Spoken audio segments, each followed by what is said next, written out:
नमस्कार. City news bulletin मध्ये प्रेक्षकांचं मनपूर्वक स्वागत आहे. आज दिनांक 19 मे 2026 मंगळवार.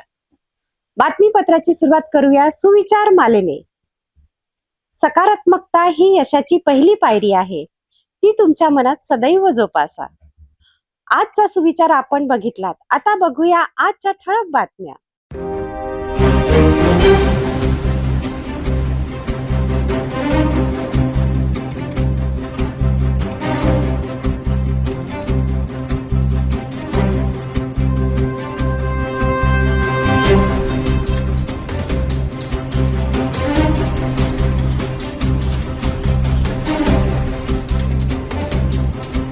ठळक बातम्या बघितल्यात. आता घेऊया एक छोटासा ब्रेक. शादी और ब्याह की शुरुआत आराधना साड़ी के साथ. Aradhana wholesale shopping mall L2 बीजलँड complex, Nandgaon Peth, Amravati, Jawahar road, Amravati. Break नंतर बघूया सविस्तर बातम्या. सुरुवातीला एक नजर टाकूया शहरातील गुन्हेगारी. अमरावतीमध्ये श्रद्धा आणि बांधकाम यांचा वाद आता मोठ्या स्वरूपात समोर आला आहे. शंकरनगर रोड बालाजी नगर परिसरात असलेल्या एका प्राचीन पांडुरंग विठ्ठल रुक्माई, हनुमानजी आणि शंकरजी यांच्या मंदिराला कथितरित्या जेसीबी आणि बुलडोझरच्या साहाय्याने तोडण्यात आल्याचा प्रकार समोर आला आहे. या घटनेनंतर परिसरात मोठा आक्रोश आणि तणावाचे वातावरण निर्माण झाले आहे. स्थानिक नागरिकांचा आरोप आहे की ही कारवाई पूर्ण सहमती आणि संवेदनशीलता न ठेवता करण्यात आली. तर बिल्डर पक्षाचे म्हणणे आहे की हा खासगी प्लॉट असून बांधकाम परवानगीशी संबंधित अडचणींमुळे हे पाऊल उचलण्यात आले.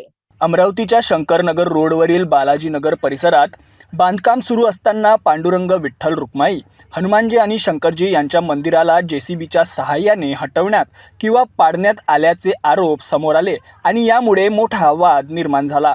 स्थानिक नागरिकांच्या म्हणण्यानुसार हे मंदिर अनेक वर्षांपासून अस्तित्वात होते.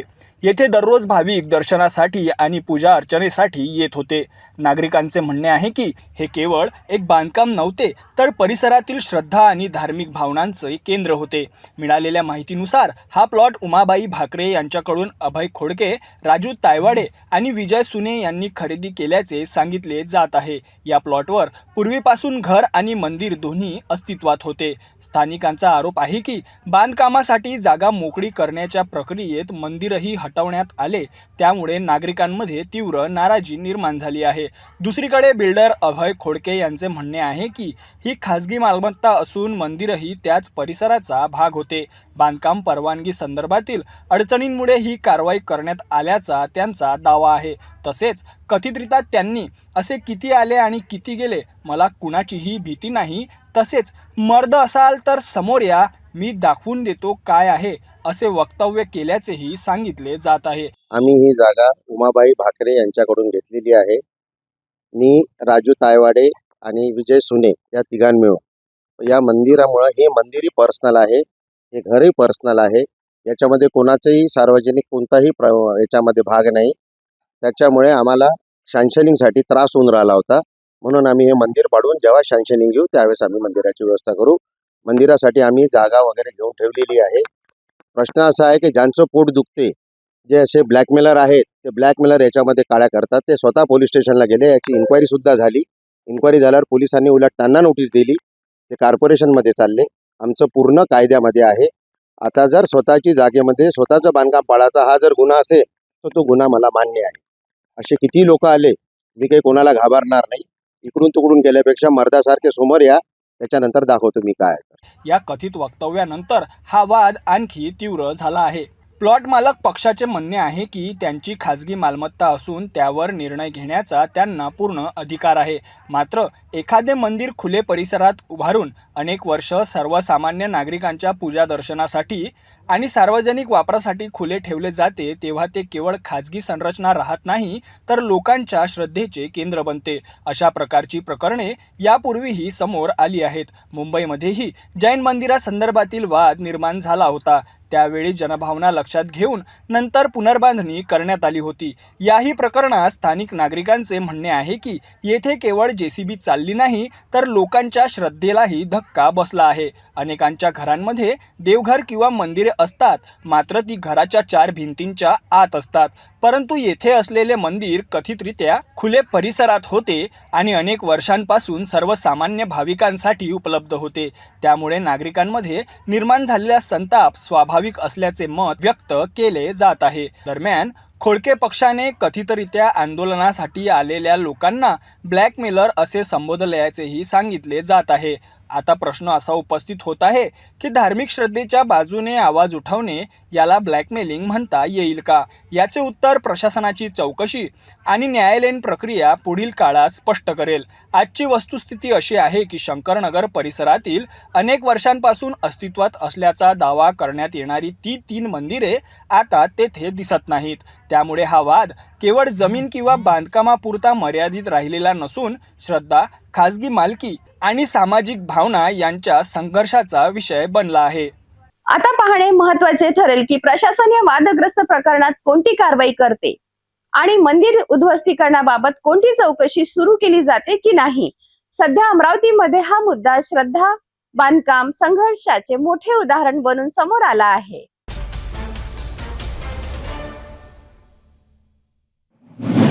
मध्य पूर्वेतील युद्धजन्य परिस्थितीत वाढते कच्च्या तेलाचा दर आणि घसरता रुपया याचा थेट परिणाम आता नागरिकांच्या खिशांवर होताना दिसत आहे.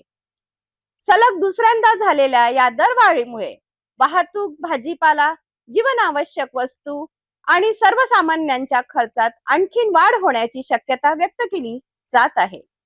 नेमकी किती झाली दरवाढ आणि या मागची कारणं काय, पाहूया विशेष रिपोर्ट. देशभरातील नागरिकांसाठी आजची सकाळ महागाईचा आणखी एक धक्का घेऊन आली. पेट्रोल आणि डिझेलच्या दरांमध्ये पुन्हा वाढ करण्यात आली असून आज 19 मे पासून नवीन दर लागू झाले आहेत. उद्योग क्षेत्रातील सूत्रांनुसार पेट्रोल आणि डिझेलच्या किमतीत सुमारे 87 ते 91 पैशांपर्यंत वाढ करण्यात आली आहे. ही अवघा एका आठवड्यातील दुसरी दरवाढ आहे. यापूर्वी 15 मे रोजी पेट्रोल आणि डिझेलच्या दरात 3 रुपयांची वाढ करण्यात आली होती. त्यानंतर आता पुन्हा झालेल्या वाढीमुळे एका आठवड्यात जवळपास 4 रुपयांनी महाग झाले आहे. 4 वर्षांच्या स्थिरतेनंतर झालेल्या या सलग दरवाढींनी वाहनधारकांची चिंता वाढवली आहे. तज्ज्ञांच्या मते मध्य पूर्वेतील वाढता संघर्ष आणि जागतिक बाजारात कच्च्या तेलाच्या वाढलेल्या किमती हे या दरवाढी मागील प्रमुख कारण आहे. याशिवाय डॉलरच्या तुलनेत रुपयाची घसरण झाल्याने भारताला तेल आयातीसाठी अधिक खर्च करावा लागत आहे. परिणामी तेल विपणन कंपन्यांवरील आर्थिक ताण वाढला असून त्यांचा भार ग्राहकांवर टाकला जात आहे. इंधन दरवाढीचा परिणाम केवळ वाहनधारकांपुरता मर्यादित राहत नाही. मालवाहतूक खर्च वाढल्याने भाजीपाला, फळे, धान्य, दूध आणि इतर जीवनावश्यक वस्तूंच्या किमती वाढण्याची शक्यता असते. त्यामुळे सर्वसामान्यांच्या घरगुती बजेटवर आणखी ताण निर्माण होणार आहे. देशातील अनेक शहरांमध्ये पेट्रोल आणि डिझेलचे दर आता मागील 4 वर्षातील उच्चांकावर पोहोचले आहेत. आगामी काळात आंतरराष्ट्रीय परिस्थिती सुधारली नाही तर इंधनाच्या दरात आणखी वाढ होण्याची शक्यता काही तज्ज्ञांनी व्यक्त केली आहे. महागाईचा फटका आधीच सहन करणाऱ्या नागरिकांसाठी ही दरवाढ चिंतेची बाब ठरत असून सरकारकडून दिलासा मिळणार का याकडे आता संपूर्ण देशाचं लक्ष लागलं आहे. तर पेट्रोल आणि डिझेलच्या दरात झालेल्या या सलग दुसऱ्या वाढीमुळे सर्वसामान्यांच्या खिशाला पुन्हा एकदा कात्री लागली आहे. इंधन महागलं की त्याचा परिणाम प्रत्येक क्षेत्रावर होतो आणि अखेर त्याचा भार सामान्य नागरिकांना सहन करावा लागतो. आगामी काळात जागतिक परिस्थिती आणि कच्च्या तेलाच्या किमती कोणते वळण घेतात यावर पुढील दरवाढ अवलंबून असणार आहे. या महत्त्वाच्या घडामोडींवर आमची नजर कायम राहील.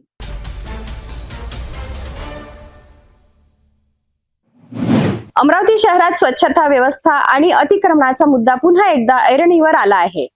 प्रभाग क्रमांक 3 नवसारी येथील अबुबकर कॉलनीमध्ये परिस्थिती इतकी गंभीर झाली आहे की 60 फूट रुंद रस्ता आता केवळ 10 ते 15 फूट इतकाच उरला आहे. अतिक्रमणामुळे रस्ता पूर्णपणे बंद होण्याच्या स्थितीत असून गटारी तुंबल्यामुळे घाणीचे साम्राज्य पसरले आहे. दुसरीकडे जुन्या ट्रान्सपोर्ट नगर गेट नंबर 2 परिसरात अनेक वर्षापासून बंद असलेल्या नाल्यांची सफाई झाल्याने प्रशासनावर प्रश्नचिन्ह उपस्थित झाले आहे.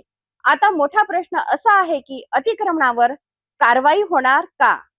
की नागरिकांच्या तक्रारी केवळ कागदावरच राहणार? अमरावती शहरातील प्रभाग क्रमांक 3 नवसारी परिसरातील अबूबकर कॉलनी सध्या चर्चेचा विषय ठरली आहे. मोहम्मद भाई यांच्या हॉटेलच्या मागून जाणारा 60 फूट रुंद डीपी रोड जो पुढे नवसारी मेन रोडला जोडतो तो आता अतिक्रमणामुळे मोठ्या प्रमाणात कमी झाला आहे. स्थानिक नागरिकांच्या म्हणण्यानुसार पश्चिम बाजूने काही लोकांनी घर बांधून रस्त्याच्या जागेवर अतिक्रमण केलं आहे. त्यामुळे हा रस्ता आता फक्त 10 ते 15 फूट इतकाच उरला आहे. यामुळे वाहतूक पूर्णपणे विस्कळीत झाली असून छोट्या वाहनांनाही या मार्गावरून जाणे कठीण झाले आहे. सर्वात गंभीर बाब म्हणजे रस्त्याच्या कडेला असलेल्या नाल्या पूर्णपणे तुंबल्या आहेत. त्यामुळे घाणपाणी साचून दुर्गंधी आणि संसर्गाचा धोका वाढला आहे. दुसरीकडे जुना ट्रान्सपोर्ट नगर गेट नंबर 2 परिसरात गेल्या 15 ते 20 वर्षापासून बंद असलेल्या नाल्यांची अलीकडेच सफाई करण्यात आली. परंतु स्थानिक नागरिकांचे म्हणणे आहे की ही सफाई तात्पुरती आहे, कारण वर्षानुवर्षे साचलेला कचरा आणि मलबा हे दर्शवितो की नियमित स्वच्छता व्यवस्था पूर्णपणे अपयशी ठरली आहे.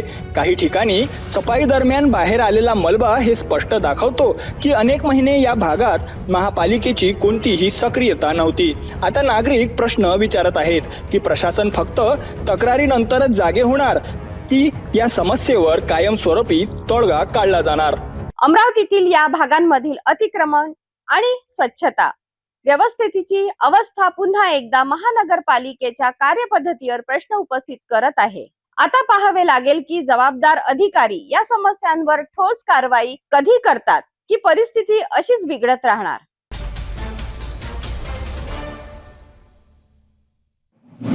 अमरावतीत प्लास्टिक मुक्त शहर अभियानाला गती देण्यासाठी महानगरपालिकेने पुन्हा एकदा कडक पावले उचललेली आहेत. इतवारा बाजार परिसरात राबवण्यात आलेल्या विशेष तपासणी मोहिमेत 22 आस्थापनांची झाडाझडती घेण्यात आली असून प्रतिबंधित प्लास्टिक वापर आणि डस्टबिन नसल्यामुळे 12,000 रुपयांचा दंड वसूल करण्यात आला आहे. या कारवाईमुळे व्यापाऱ्यांमध्ये खळबळ उडाली आहे. अमरावती महानगरपालिकेच्या उत्तर झोन क्रमांक 1 अंतर्गत रामपुरी कॅम्प परिसरात प्लास्टिक मुक्त शहर अभियान अधिक तीव्र करण्यात आले आहे. दिनांक 18 मे 2026 रोजी इतवारा बाजार परिसरात प्लास्टिक जप्ती आणि डस्टबिन तपासणीसाठी विशेष मोहीम राबविण्यात आली. महानगरपालिका आयुक्त वर्षा लड्डा आणि अतिरिक्त आयुक्त शिल्पा नाईक यांच्या आदेशानुसार ही कारवाई करण्यात आली. स्वच्छता विभागाचे वैद्यकीय अधिकारी डॉक्टर अजय जाधव आणि सहाय्यक आयुक्त नंदकिशोर तिकिले यांच्या मार्गदर्शनाखाली ही तपासणी मोहीम पार पडली. या मोहिमेदरम्यान एकूण 22 आस्थापनांनी सखोल तपासणी करण्यात आली. तपासणीमध्ये प्रतिबंधक प्लास्टिकचा वापर आढळून आल्याचे पवन किराणा या आस्थापनावर 5,000 रुपयांचा दंड ठोकवण्यात आला. तसेच अनेक दुकानदारांकडे डस्टबिन नसल्याचे आढळून आले. यामध्ये व्यंकटेश तेल भंडार, Praveen Sahu, Jai Bajrang sweet mart, Raju Namkeen, Shivani sweet mart, Pateria sweet mart आणि हेमराज शाहू यांच्यावर प्रत्येकी 1,000 रुपयांचा दंड आकारण्यात आला. या संपूर्ण कारवाईत एकूण 12,000 रुपयांचा दंड वसूल करण्यात आला आहे. या मोहिमेत प्लास्टिक नोडल अधिकारी एक ग्रोहर, ज्येष्ठ स्वास्थ्य निरीक्षक राजू डिक्क्याव, प्लास्टिक स्वास्थ्य निरीक्षक सचिन सैनी, मेघराज ढेनवाल, निखिल खंडारे आणि एम सय्यद, शाहू जंजवाळ, अनिकेत महल्ले आणि आशिष सहारे यांनी सहभाग घेतला.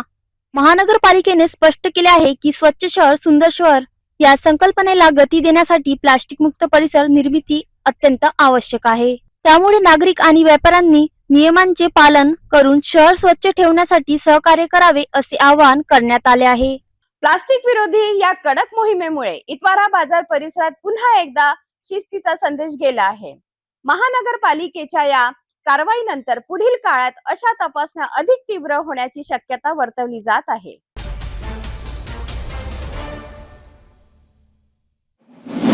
अमरावती शहरातील रस्त्यांवर सध्या एक वेगळं चित्र पाहायला मिळत आहे. सामान्यतः धार्मिक कथा आणि लोकपरंपरेत दिसणारे यमराज यावेळी प्रत्यक्ष स्वरूपात शहरातील प्रमुख चौकांमध्ये नागरिकांच्या भेटीस येत आहेत. खरं तर रस्ता सुरक्षा आणि वाहतूक नियमांविषयी नागरिकांमध्ये जागरूकता निर्माण करण्यासाठी अमरावती वाहतूक पोलीस विभागाने हा अभिनव उपक्रम सुरू केला आहे. या मोहिमेत यमराजाची वेशभूषा परिधान केलेले कलाकार वाहतूक नियमांचे उल्लंघन करणाऱ्या वाहन चालकांना थांबवून सुरक्षिततेचा संदेश देत आहेत. हेल्मेट शिवाय दुचाकी चालवणाऱ्या युवकांना यमराज समजावत आहेत की एक छोटीशी निष्काळजीपणा आयुष्यभराची हानी ठरू शकते. तर सीट बेल्ट न लावता कार चालवणाऱ्या चालकांनाही सुरक्षा नियमांचे पालन करण्याचे महत्त्व पटवून दिले जात आहे. यमराजांचा संदेश स्पष्ट आहे. नियमांचे पालन केल्यास जीवन सुरक्षित राहील, अन्यथा अपघात कोणत्याही क्षणी जीवावर बेतू शकतो. रस्ता सुरक्षेचा हा अनोखा संदेश नागरिकांचे लक्ष वेधून घेत असून अनेक वाहन चालक या उपक्रमाचे कौतुक करताना दिसत आहेत. या जनजागृती मोहिमेत वाहतूक विभागाचे पोलीस निरीक्षक प्रवीण वांगे, रीता उईके, ज्योती विल्लेकर यांच्यासह वाहतूक शाखेतील अधिकारी व कर्मचारी सक्रियपणे सहभागी झाले होते. अधिकाऱ्यांचे म्हणणे आहे की रस्ते अपघातातील प्रमाण कमी करण्यासाठी आणि नागरिकांमध्ये सुरक्षिततेची जाणीव निर्माण करण्यासाठी अशा प्रकारचे उपक्रम पुढेही राबवले जाणार आहेत. मात्र शहरातील नागरिकांचे म्हणणे आहे की जनजागृती मोहिमेसोबत वाहतूक व्यवस्थेतील मूलभूत समस्यांकडेही गांभीर्याने लक्ष देणे आवश्यक आहे. शहरातील अनेक मार्गांवर वाढते अतिक्रमण रस्ते अरुंद करत असून त्यामुळे दररोज वाहतूक कोंडी निर्माण होत आहे. याशिवाय अनेक ठिकाणी वाहतूक सिग्नल बंद अवस्थेत आहेत किंवा त्यांची कार्यप्रणाली समाधानकारक नसल्याची तक्रार आहे. काही भागांमध्ये अव्यवस्थित वाहतूक नियोजन आणि मनमानी पद्धतीने उभारण्यात आलेले स्पीड ब्रेकरही अपघातांना कारणीभूत ठरत असल्याचे नागरिकांचे म्हणणे आहे.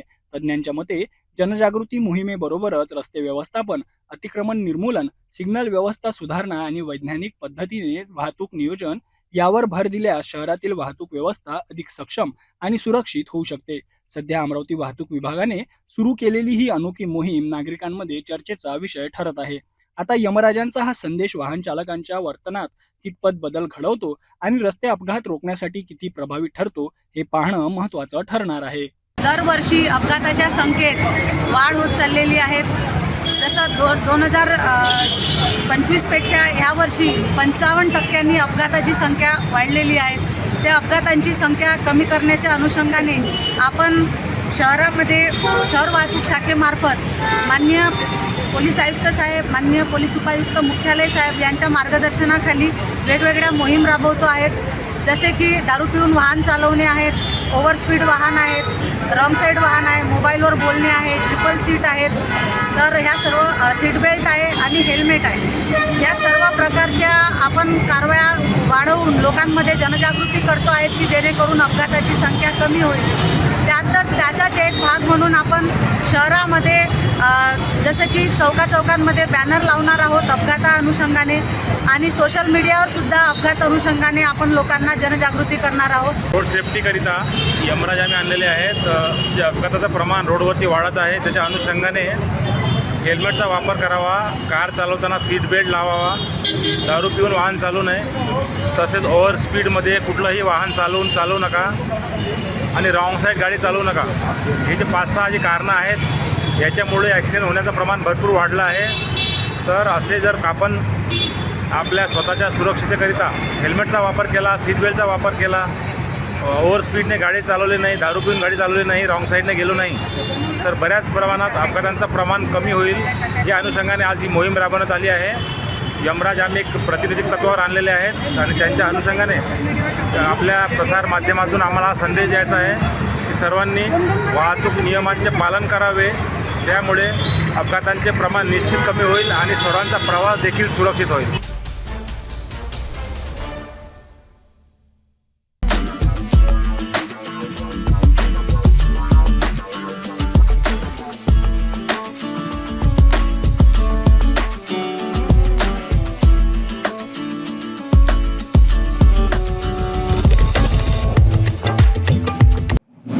नागपुरातील गिट्टी खदान परिसरात घडलेल्या अजय श्रीवास हत्याकांडाचा अखेर अवघ्या 72 तासात उलगडा करण्यात नागपूर पोलिसांना मोठे यश आले आहे. पत्नीने पाठवलेल्या घटस्फोटाच्या नोटिशीच्या रागातून पत्नीनेच रचला होता हा रक्तरंजित कट. 16 मे 2026 रोजी नागपुरातील गौरूखेडे कॉम्प्लेक्स परिसरात अजय श्रीवास या युवकाची धारदार शस्त्राने भोसकून हत्या करण्यात आली होती. या घटनेमुळे संपूर्ण परिसरात खळबळ उडाली होती. प्रकरणाचं गांभीर्य लक्षात घेत नागपूर पोलीस आणि गुन्हे शाखेने समांतर तपास सुरू केला. तांत्रिक पुरावे, CCTV फुटेज आणि गुप्त माहितीच्या आधारे पोलिसांनी अवघ्या 3 दिवसात या हत्याकांडाचा पर्दाफाश केला. या प्रकरणातील मुख्य आरोपी उमंग चंद्रशेखर दळवे आणि त्याचा साक्षीदार संदेश अनिलराव भोसले यांना पोलिसांनी अटक केली आहे. पोलीस तपासात धक्कादायक माहिती समोर आली आहे. मुख्य आरोपी उमंग दळवे याची पत्नी आणि मयत अजय श्रीवास हे एकमेकांच्या संपर्कात होते. याच कारणावरून पती पत्नीत सतत वाद होत होते. पत्नीने घटस्फोटासाठी न्यायालयात अर्ज दाखल केल्यानंतर उमंगचा संताप अनावर झाला.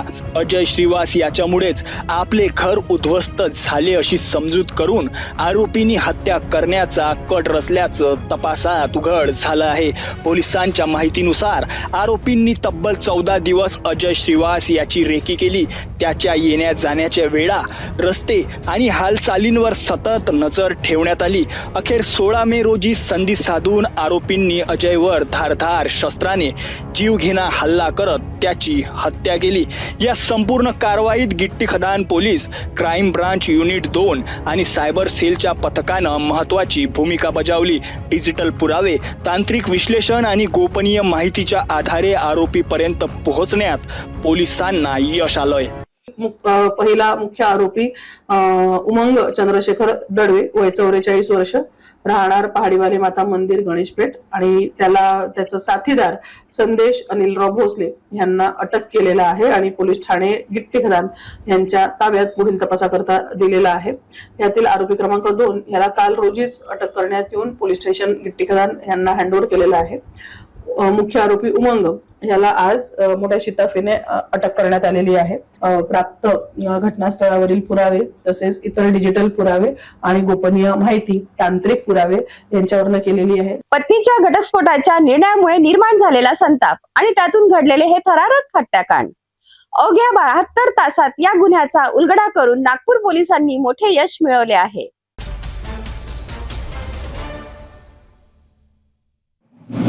मोबाईलवर पाठवलेल्या एका साध्या हाय मेसेजमुळे नागपुरात थेट रक्तरंजित संघर्ष घडल्याची धक्कादायक घटना समोर आली आहे. आनंदनगर नीट ग्राउंडवर 2 गट आमने सामने आले आणि तडजोडीच्या बैठकीचे रूपांतर थेट जीवघेण्या हल्ल्यात झाले. धारदार शस्त्रे, लाठ्या, काठ्या आणि भर रस्त्यात थरार. जरीपटका पोलिसांनी तत्पर कारवाई करत सर्व आरोपींना अटक केली आहे. पाहूया हा खळबळजनक रिपोर्ट.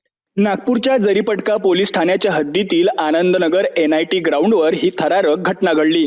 प्राथमिक माहितीनुसार मोबाईलवर हाय असा मेसेज पाठवण्याच्या किरकोळ कारणावरून 2 गटांमध्ये वाद सुरू झाला. हा वाद मिटवण्यासाठी दोन्ही गटांनी 16 मे रोजी NIT ग्राउंडवर बैठक ठेवली होती. मात्र तडजोडीची चर्चा सुरू असतानाच वातावरण तापले. दोन्ही गटातील सदस्य एकमेकांवर तुटून पडले. धारदार शस्त्रे आणि लाठ्या काठ्यांनी करण्यात आलेल्या हल्ल्यात अनेक जण गंभीर जखमी झाले. या घटनेत अमित खडसे, रेहान शेख आणि शानू वैद्य हे गंभीर जखमी झाले आहेत. शानू वैद्य हा पोलीस रेकॉर्डवरील सराईत गुन्हेगार असल्याची माहिती समोर आली आहे. घटनेची माहिती मिळताच जरीपटका पोलिसांनी तात्काळ घटनास्थळी धाव घेतली. जखमींना त्वरित रुग्णालयात दाखल करण्यात आलं. या प्रकरणी दोन्ही गटांविरुद्ध परस्पर विरोधी खुनाच्या प्रयत्नाचे गुन्हे दाखल करण्यात आले असून सर्व आरोपींना अटक करण्यात आली आहे. दरम्यान नागपूर पोलिसांनी तरुणांना महत्त्वाचं आवाहन केला आहे. सोशल मीडिया आणि मेसेजिंग ॲप्सवरील किरकोळ गैरसमजातून कायदा हातात घेऊ नका. अशा कोणत्याही वादात तात्काळ पोलिसांशी संपर्क साधावा. आम्ही पेट्रोलिंग करत असताना माहिती मिळाली होती की आनंदनगर NIT ग्राउंड या ठिकाणी काही मुलांमध्ये भांडणे झालेली आहेत. त्या माहितीच्या आधारे माहिती घेत असताना अशी माहिती समोर आली की राणी दुर्गावती चौक येथे राहणारा इसम करण निमजे व त्याचाच मित्र अमित खडसे याचे त्याच्या मैत्रिणीच्या इन्स्टा आयडीवरून हाय मेसेज पाठवण्यावरून त्यांच्यामध्ये वाद झालेला होता. अमित खडसे हा राहणारा जरीपटका पोलीस ठाण्याच्या हद्दीतील असून सदर जो वाद झाला होता तो वाद मिटवण्यासाठी ते 16 मे रोजी आनंदनगर NIT ग्राउंड या ठिकाणी भेटण्यासाठी अमित खडसेला बोलावलं होतं. अमित खडसे हा त्याच्या इतर अन्य 3 मित्रासह सदर ठिकाणी आला होता. त्यावेळी करण निमजे व त्याचे इतर मित्र सदर ठिकाणी होते. सदर ठिकाणी त्यांचा वाद मिटण्याऐवजी त्यांच्यात आणखीन भांडणे होऊन दोन्ही गटातील आरोपींनी एकमेकांना मारहाण केली होती. त्यामध्ये रेहान शेख व अमित खडसे हे जखमी झाले होते. तसेच करण निमजेचा मित्र व रेकॉर्डवरील आरोपी शानू वैद्य हा देखील गंभीर जखमी झाला होता. सदर प्रकरणात पोलिसांनी तात्काळ घटनेचे गांभीर्य लक्षात घेऊन सदर गुन्ह्यातील सर्व आरोपी निष्पन्न करून आरोपींविरुद्ध खुनाच्या प्रयत्नाचे गुन्हे परस्पर विरोधी दाखल केलेले आहेत. सदर प्रकरणात सर्व आरोपी अटक केलेले आहेत. आरोपींना आज माननीय न्यायालयात हजर करून गुन्ह्याचा पुढील तपास करीत आहोत. एका साध्या हाय मेसेजमुळे सुरू झालेला वाद थेट रक्तरंजित संघर्षापर्यंत पोहोचल्याने नागपुरात खळबळ उडालेली आहे. तरुणांमधील वाढती आक्रमकता आणि सोशल मीडियातून निर्माण होणारे वाद पुन्हा एकदा समोर आले आहेत.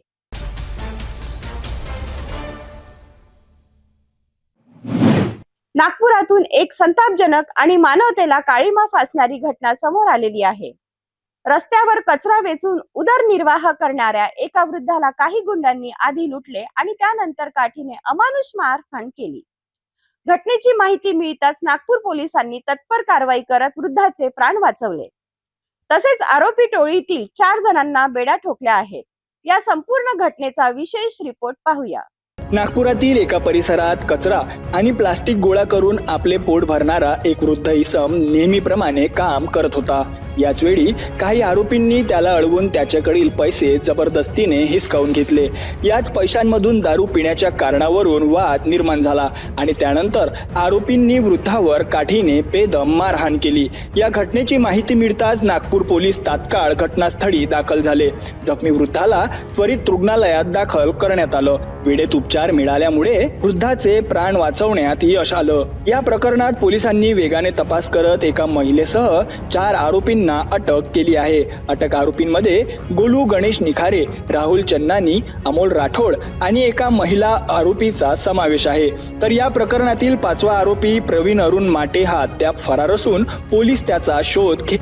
एक महिला आरोपी आहे आणि इतर 4 आरोपी गोलू गणेश निखारे वय 20 वर्षे, राहणार फुटपाथवर सीए रोड नागपूर, राहुल रघुनाथ सोनवानी, अमोल धीरेंद्र सिंग राठोड आणि प्रवीण अरुण माटे अशा एकूण 5 आरोपितांनी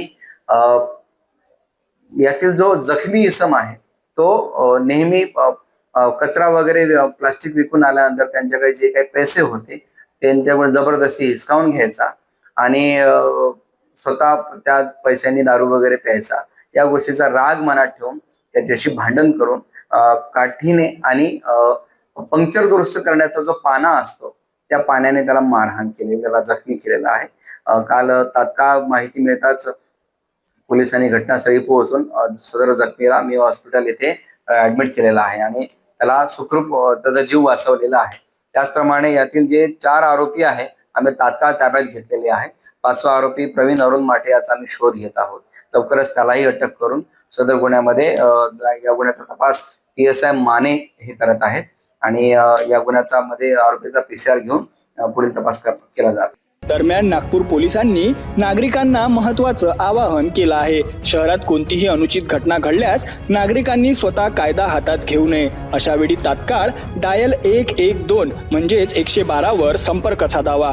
कायद्याची कारवाई करण्याचा अधिकार फक्त पोलीस आणि न्याय व्यवस्थेलाच असल्याचे पोलिसांनी स्पष्ट केले आहे. कुठलीही घटना घडली तर नागरिकांना नागपूर पोलीस आणि तहसील पोलीस स्टेशन तर्फे आवाहन करतो, आम्ही विनंती करतो की कुठलीही घटना घडली तात्काळ आपण कायदा हातात न घेता पोलिसांना माहिती द्या. 112 हा अत्यंत प्रभावी पोलिसांचा कॉन्टॅक्ट नंबर आहे. त्याच्यावर कॉन्टॅक्ट केल्यानंतर विदिन 5 मिनिट पोलिसांना सदर घटनास्थळी पोहोचणे बंधनकारक आहे आणि आपण कॉल केल्यानंतर तात्काळ तिथे पोलीस मदतीला पोहोचतील आणि पोलीस कायदेशीर कारवाई करतील याची खात्री बाळगा. परंतु आपणच जर कायदा हातात घेतला आणि जर काही दुर्घटना घडली तर आपल्या विरुद्ध सुद्धा ती कारवाई होऊ शकेल. कारण कायदेशीर कारवाई करण्याचे अधिकार हे फक्त पोलिसांनाच असल्यामुळे कृपया कोणीही कायदा हातात घेऊन स्वतःच निर्णय लावण्याचा प्रयत्न करू नका. न्याय प्रक्रिया आहे, पोलीस प्रशासन आहे. नक्कीच आपला जो विश्वास आहे कायद्यावर आणि पोलिसांवर त्यात तो आम्ही सार्थ ठरवू आणि आपल्याला कोणतीही जर घटना असली, कोणतीही तक्रार असली, आपण पोलिसांना संपर्क करा. आपल्या तक्रारीवर नक्कीच तात्काळ कारवाई केली जाईल याची खात्री बाळगावी. गरीब आणि असहाय्य वृद्धावर झालेल्या या अमानुष मारहाणीमुळे संताप व्यक्त केला जात आहे. मात्र पोलिसांच्या तत्परतेमुळे वृद्धाचे प्राण वाचले आणि आरोपींनाही अटक करण्यात आली.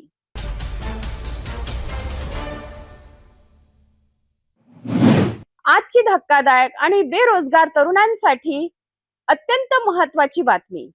एम्स हॉस्पिटलमध्ये नोकरी लावून देण्याचे आमिष. कम्प्युटर ऑपरेटर पदाच्या नावाखाली लाखो रुपयांची फसवणूक.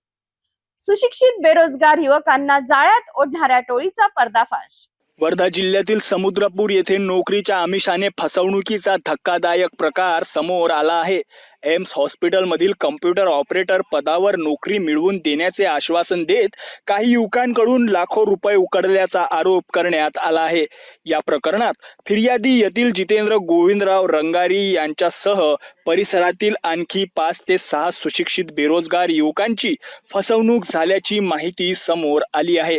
या प्रकरणातील मुख्य संशयित आरोपी तुषार विनोद ठाकरे, प्रशांत सुरेश काळे आणि त्याचे काही साथीदार असल्याची माहिती समोर आली आहे. मे 2025 पासून वेळोवेळी पैशांची मागणी करून युवकांना नोकरीचे खोटे आश्वासन दिले जात होते. नोकरी निश्चित लागणार असल्याचे सांगून मोठ्या प्रमाणात आर्थिक व्यवहार करण्यात आल्याचा आरोप पीडितांनी केला आहे. दरम्यान या प्रकरणानंतर पोलीस प्रशासनाने नागरिकांना महत्त्वाचं आवाहन केलं आहे. कोणतीही शासकीय किंवा निमशासकीय नोकरी लावून देण्याच्या नावाखाली जर पैशांची मागणी होत असेल तर अशा फसव्या आमिषांना बळी पडू नका. अशा प्रकारच्या फसवणुकीच्या तक्रारी वाढत असून संशयास्पद प्रकार दिसल्यास तात्काळ जवळच्या पोलीस स्टेशनमध्ये संपर्क साधावा किंवा डायल 112 वर माहिती द्यावी. यातील जितेंद्र गोविंदराव रंगारी, आंबेडकर वार्ड, समुद्रपूर, जिल्हा वर्धा, समुद्रपूर इथे राहणारे जे फिर्यादी आहेत, या फिर्यादी तसंच त्यांच्याबरोबर आहेत इतर 5 ते 6 लोक यांना एम्स हॉस्पिटलमध्ये कॉम्प्युटर ऑपरेटर, डेटा ऑपरेटर किंवा एंट्री ऑपरेटर, हाऊसकीपिंग या ठिकाणी नोकरी लावतो म्हणून अशा जवळजवळ 5 ते 6 लोकांकडून अविनाश कुशलराव भोयर, तुषार विनोद ठाकरे आणि प्रशांत सुरेश काळे हे सर्व एक मानेवाडा राहतो, एक हिंगणघाट राहतो आणि बाकी वायगाव, समुद्रपूर येथे राहते. यांनी या सर्वांना नोकरी लावायचा आमिष दाखवून त्यांच्याकडून 2025च्या मे पासून ते आतापर्यंत जवळजवळ 12.5 लाख रुपये वसूल केलेले आहेत आणि तो सध्या गायब आहे.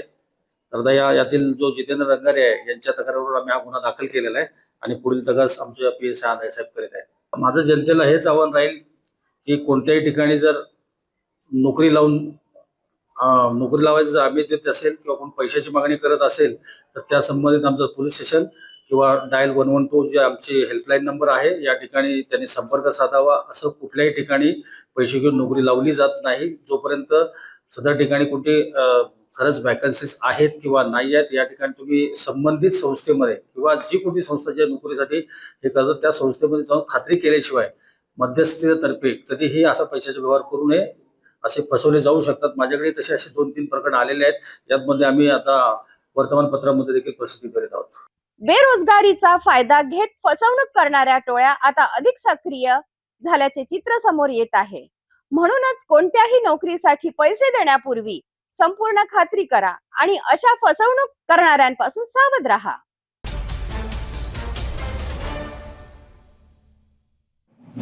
पतीच्या डोळ्यासमोरच पत्नीचा मृत्यू झाल्याने संपूर्ण परिसरात हळहळ व्यक्त होत आहे. या भीषण अपघातामध्ये 2 वर्षाची चिमुकली आणि तिचे वडील किरकोळ जखमी झाले आहेत. पोलिसांनी ट्रक जप्त करून पुढील तपास सुरू केलेला आहे. रामटेक तुमसर मार्गावरील खिंडसीजवळील मेघदूत रिसोर्ट समोर झालेल्या भीषण अपघाताने परिसर हादरून गेला आहे. आपल्या गावाकडे परत जात असलेल्या एका कुटुंबावर काळाने घाला घातला आणि क्षणार्धात संसार उद्ध्वस्त झाला. मिळालेल्या माहितीनुसार रामटेक येथील खासगी रुग्णालयात उपचार घेतल्यानंतर रोशन चौधरी हे पत्नी नम्रता चौधरी आणि 2 वर्षाच्या मुलीसह दुचाकीने आपल्या मांद्री गावाकडे जात होते. त्यावेळी मागून भरधाव वेगाने येणाऱ्या ट्रकने त्यांच्या दुचाकीला जोरदार धडक दिली. या धडकेनंतर दुचाकीवरील मागे बसलेल्या 25 वर्षीय नम्रता चौधरी या रस्त्यावर फेकल्या गेल्या. दुर्दैवाने त्याचवेळी ट्रकचे चाक त्यांच्या डोक्यावरून गेल्याने त्यांचा घटनास्थळीच मृत्यू झाला. अपघात इतका भीषण होता की उपस्थित नागरिकही हादरून गेलेत. या अपघातात पती रोशन चौधरी आणि त्यांची 2 वर्षाची मुलगी किरकोळ जखमी झालेत. पत्नीचा मृत्यू स्वतःच्या डोळ्यासमोर झाल्याने रोशन चौधरी यांच्यावर दुःखाचा डोंगर कोसळला आहे. घटनास्थळी उपस्थित नागरिकांनी तत्काळ मदत कार्य सुरू केलेत आणि पोलिसांना माहिती दिली. या अपघातानंतर ट्रक चालकाने घटनास्थळावरून ट्रक घेऊन पळ काढला. मात्र रामटेक पोलिसांनी तत्काळ शोध मोहीम राबवली. मोरी गावाजवळ उभा असलेला ट्रक शोधून काढला आणि तो जप्त करून पोलीस ठाण्यात आणलाय. मृत नम्रता चौधरी यांचा मृतदेह शवविच्छेदनाकरिता रामटेक उपजिल्हा रुग्णालयात पाठविण्यात आलाय. वैद्यकीय प्रक्रिया पूर्ण झाल्यानंतर मृतदेह नातेवाईकांच्या ताब्यात देण्यात आला. जखमी पतीला उपचारानंतर रुग्णालयातून सुट्टी देण्यात आली. या भीषण अपघातानंतर परिसरात शोककळा पसरली असून भरधाव वाहनांवर नियंत्रण ठेवण्याची मागणी नागरिकांकडून करण्यात येत आहे. रामटेक पोलिसांनी प्रकरणाची नोंद करून अपघाताच्या नेमक्या कारणांचा तपास सुरू केला आहे. रामटेक तुमसर मार्गावरील या भीषण अपघाताने एका निष्पाप कुटुंबाचा संसार उद्ध्वस्त केलेला आहे. पतीच्या डोळ्यासमोर पत्नीचा मृत्यू आणि 2 वर्षाच्या चिमुकलीच्या डोक्यावरून आईचे छत्र हरपल्याने संपूर्ण परिसर हळहळ व्यक्त करत आहे. या प्रकरणी पोलिसांचा तपास सुरू असून अपघातास जबाबदार असलेल्या चालकाविरुद्ध कठोर कारवाईची मागणी होत आहे.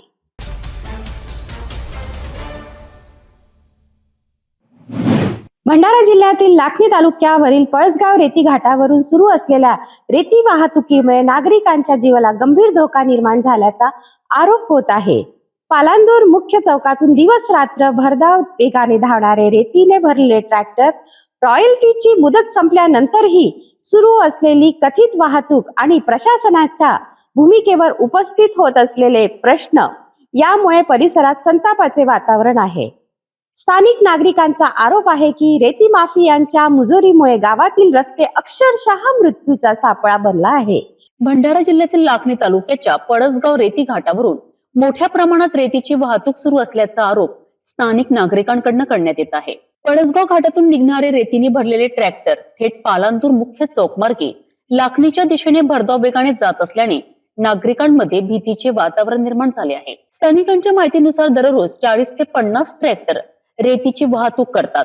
अनेक ट्रॅक्टरमध्ये क्षमतेपेक्षा अधिक रेती भरली जात असल्याचा आरोप असून चालक वेगावर कोणतेही नियंत्रण न ठेवता गावातील वर्दळीच्या रस्त्यांवरून वाहन चालवत असल्याचे सांगितले जात आहे. शाळकरी विद्यार्थी, ज्येष्ठ नागरिक आणि दुचाकीस्वारांना या भरधाव वाहतुकीमुळे मोठा धोका निर्माण झाला आहे. कोणत्याही क्षणी मोठी दुर्घटना घडू शकते अशी भीती ग्रामस्थ व्यक्त करीत आहेत. याच दरम्यान आणखी एक गंभीर बाब समोर आली आहे. रेती वाहतुकीकरिता निश्चित करण्यात आलेली रॉयल्टीची वेळ संपल्यानंतरही काही ठिकाणी रात्रीच्या वेळी वाहतूक सुरू असल्याचा आरोप नागरिकांनी केला आहे. यामुळे शासनाच्या नियमांचे उल्लंघन होत असल्याचा प्रश्न उपस्थित केला जात असून संबंधित यंत्रणा नेमकी काय कारवाई करते आहे याबाबतही नागरिकांमध्ये संभ्रमाचे वातावरण आहे. स्थानिकांचा आरोप आहे की अनेक तक्रारी करूनही महसूल विभाग आणि पोलीस प्रशासनाकडून प्रभावी कारवाई होत नसल्याने रेती वाहतूक करणाऱ्यांचे मनोबल वाढले आहे. प्रशासनाकडून या आरोपांबाबत अधिकृत प्रतिक्रिया अद्याप समोर आलेली नसली तरी नागरिकांनी वरिष्ठ अधिकाऱ्यांनी तातडीने लक्ष द्यावे, अवैध वाहतुकीची चौकशी करावी आणि नियमांचे उल्लंघन करणाऱ्यांवर कठोर कारवाई करावी अशी मागणी केली आहे. पळसगाव घाटावरील रेती वाहतुकीमुळे निर्माण झालेल्या या परिस्थितीकडे आता जिल्हा प्रशासन आणि पोलीस विभाग कितपत गांभीर्याने पाहतात याकडे संपूर्ण परिसराचे लक्ष लागले आहे. पळसगाव रेती घाटावरील वाहतुकीबाबत नागरिकांनी गंभीर आरोप केलेले असून प्रशासनाकडून याची सखोल चौकशी होणे गरजेचे असल्याची मागणी जोर धरत आहे. भरधाव रेती वाहतुकीमुळे एखादी मोठी दुर्घटना घटण्यापूर्वी संबंधित यंत्रणा जागी होणार का हा प्रश्न आजही अनुत्तरित आहे.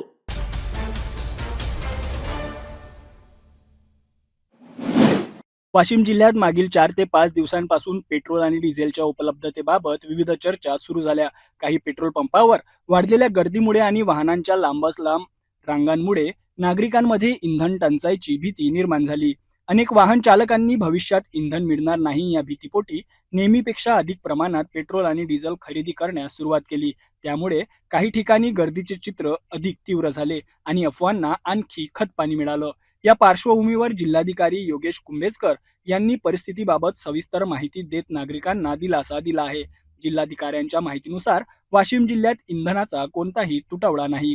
उलट मागील वर्षीच्या मे महिन्याच्या तुलनेत यंदा तब्बल 20% अधिक पेट्रोल आणि डिझेलचा पुरवठा करण्यात आला आहे. प्रशासनाच्या माहितीनुसार जिल्ह्यातील पेट्रोल पंपांवर नियमित स्वरूपात इंधनाचा पुरवठा असून नागरिकांच्या गरजा पूर्ण करण्यासाठी पुरेसा साठा उपलब्ध आहे. त्यामुळे कोणत्याही प्रकारची घबराट निर्माण करण्याचे कारण नसल्याचे प्रशासनाने स्पष्ट केले आहे. जिल्हाधिकाऱ्यांनी नागरिकांना आवाहन करताना सांगितले की सोशल मीडियावर किंवा इतर माध्यमातून पसरवल्या जाणाऱ्या अप्रमाणित माहितीवर विश्वास ठेवू नये. गरजेपेक्षा जास्त इंधन खरेदी केल्यास कृत्रिम तुटवड्याची परिस्थिती निर्माण होऊ शकते.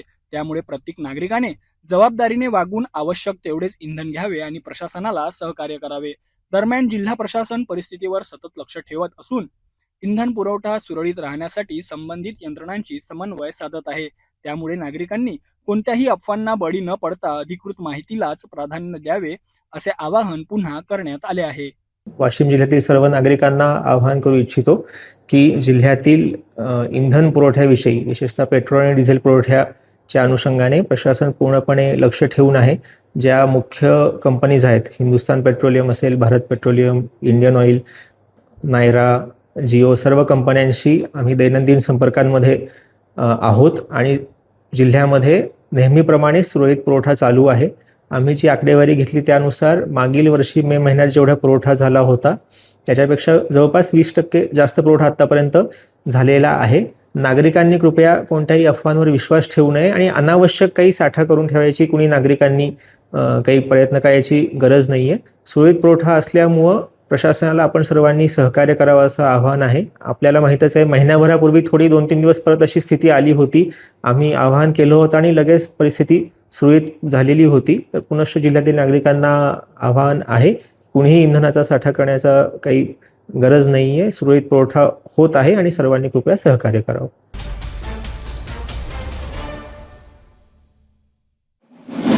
बुलढाणा जिल्ह्यातील मेहकर परिसरात पेट्रोल आणि डिझेलच्या तुटवड्यामुळे नागरिकांना मोठ्या अडचणींचा सामना करावा लागत आहे. अनेक पेट्रोल पंपांवरील इंधन साठा संपल्याने पंप बंद ठेवण्याची वेळ आली असून काही ठिकाणी नो पेट्रोल नो डिझेल असे फलक लावण्यात आले आहेत.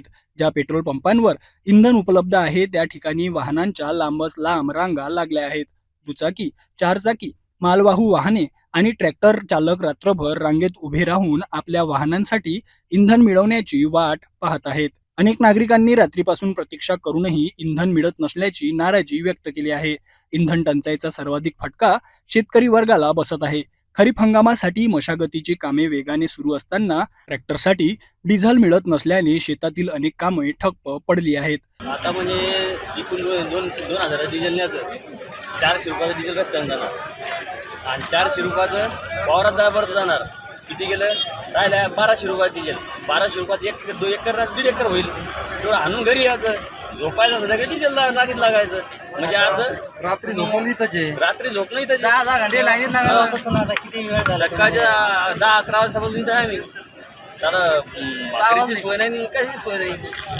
पेरणीपूर्व तयारीवर याचा थेट परिणाम होत असून शेतकऱ्यांमध्ये चिंतेचं वातावरण निर्माण झालं आहे.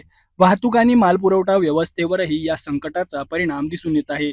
मालवाहतूक करणाऱ्या वाहनांना इंधनासाठी तासनतास प्रतीक्षा करावी लागत असल्याने दैनंदिन पुरवठा साखळीवरही परिणाम होण्याची शक्यता व्यक्त केली जात आहे. दरम्यान नागरिक आणि शेतकरी बांधवांनी प्रशासनाकडे इंधन पुरवठा तातडीने सुरळीत करण्याची मागणी केली आहे. इंधन टंचाईचे नेमके कारण अद्याप स्पष्ट झाले नसले तरी परिस्थिती लवकर नियंत्रणात आणण्यासाठी संबंधित विभागांनी तातडीने उपाययोजना कराव्यात अशी मागणी जोर धरत आहे. मेकरसह संपूर्ण बुलढाणा जिल्ह्यात निर्माण झालेल्या या इंधन संकटामुळे सामान्य नागरिकांपासून शेतकऱ्यांपर्यंत सर्वच घटक चिंतेत असून प्रशासनाच्या पुढील निर्णयाकडे सर्वांचे लक्ष लागले आहे. सकाळपासून आलो इथं, सकाळपासून आले, डिझेल भेटलं नाही. आणखी डिझेलचा तर काहीच नाही पत्ता अजून. शेतीचे कामं सुरू आहेत सध्या. हा, शेतीचे कामं आहेत चालू आणि डिझेल मिळेना. डिझेल भेटे ना, वाजल्यापासून जेवण नाही, खावणं नाही, काय नाही. काय वाटेल जरा सगळं वाटतं तर बंद करून टाकतात. चालू बंद. जाता जाता पुन्हा एकदा आजच्या ठळक बातम्या.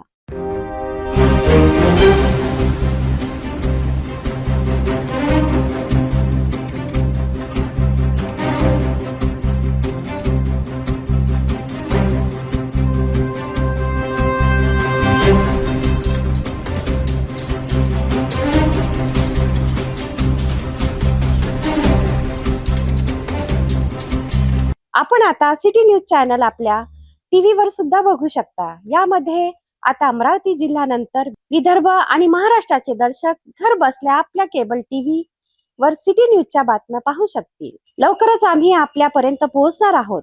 जर आपल्या टीव्हीवर सिटी न्यूज चॅनल दिसत नसेल तर आपण आपल्या केबल ऑपरेटरशी संपर्क साधू शकता. आपण सिटी न्यूज केबलच्या व्यतिरिक्त यूट्यूब, फेसबुक, इंस्टाग्राम आणि ट्विटरवर सुद्धा बघू शकता. याकरिता सोशल मीडिया अकाउंट सबस्क्राईब करा. यूट्यूब अकाउंट सबस्क्राईब करण्याकरिता सबस्क्राईब बटनला क्लिक करा आणि बेल आयकॉन दाबायला विसरू नका. कारण सर्वात आधी समाचार आपल्यापर्यंत पोहोचणार आहे. तसेच सिटी न्यूजचे फेसबुक पेज लाईक करा, इंस्टाग्राम आणि ट्विटरवर हँडल फॉलो करा.